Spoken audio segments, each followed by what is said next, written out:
hech bir savol ham tug'ilyaptimi, bu nima bu bahorda bunday sovuq bo'lib qolyapti?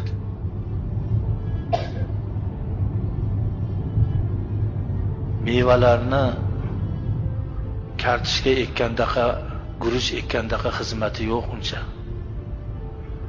Eng mehnati ko'p piyoz, kartoshka, sabzi bozorda arzon.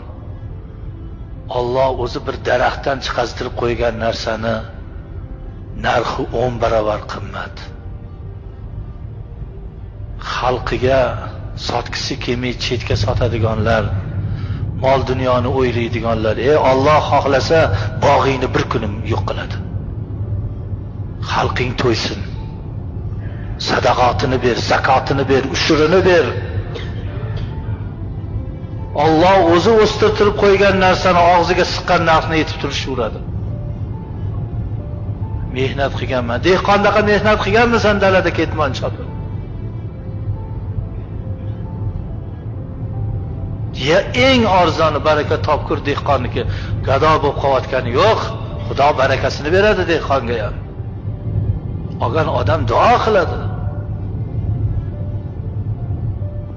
Bir kampir ozgina yarim kilo tortib ber deb yalinib ketyapti. Yo'q deyapti musulmon, yo'q.